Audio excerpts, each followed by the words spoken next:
Hey there guys, Aaron C coming at you again today with another lesson. So what are we going to do today? So I'm going to take another progression, okay? And what I'm going to do in this progression is I'm going to show you different options you have from beginner to more intermediate to more advanced, okay? And that's what we're going to do with that today. So I'm going to take a very common chord progression going in the key of E, where I'm going to take the E, the C sharp minor, the A, and the B. Now, if you're a beginner and these chords are a little harder, I'm going to suggest you pull out your trusty capo here and you go to the second fret and you play the D, you play the B minor, you play the G and the A. Okay, that's going to be your modification. Now back to these. Another thing you can do, this common chord progression, and I always talk about music being in the relational side of it. So a lot of styles may use the same progression, but we put different seasonings on it, different feel as far as accents and beats and stuff like that. So if we're doing just kind of more your 50s,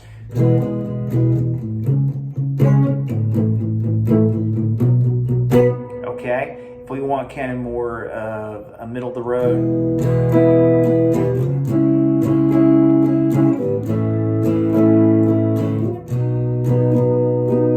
so we have that option. There, I'll put the lead pickup on for you country guys. Get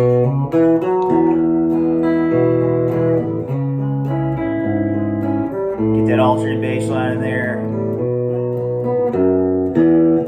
Yeah.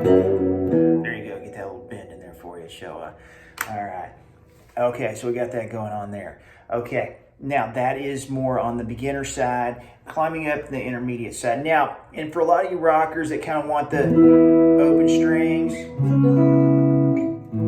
put that sus chord in there, okay?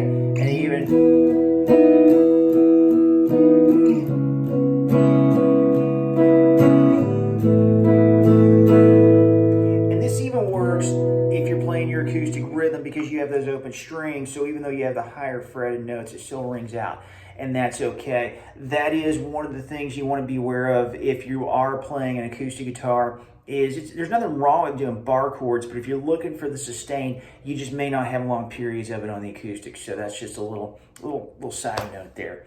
Okay, now we go from there. And say you want more of the kind of classic R&B sound, 60s soul.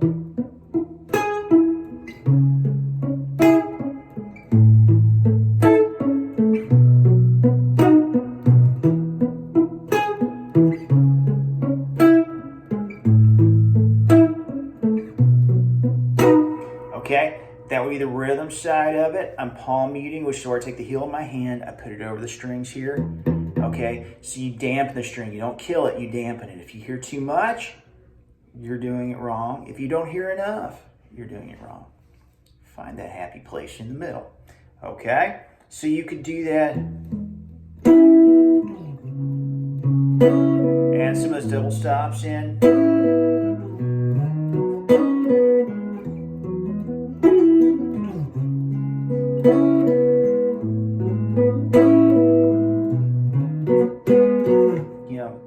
Even add a little, some of those little,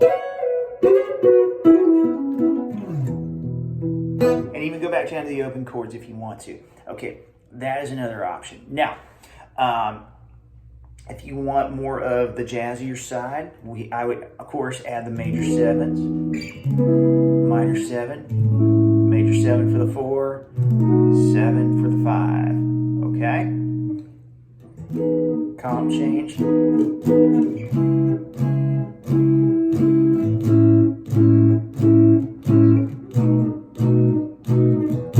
That is your option there on that.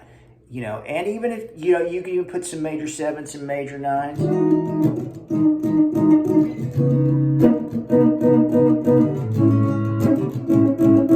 And I'm kind of mixing it up there with that major 9. And that's a great sound, has that real warm sound as you're sliding in.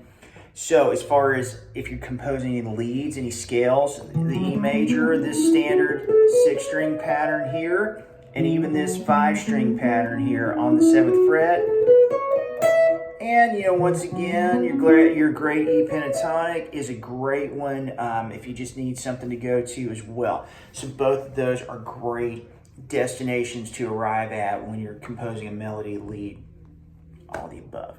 Well, guys, I thank you so much for stopping by today. I really appreciate it as always. Thanks for hanging out with me. Come back anytime. Always glad to see you. Take care.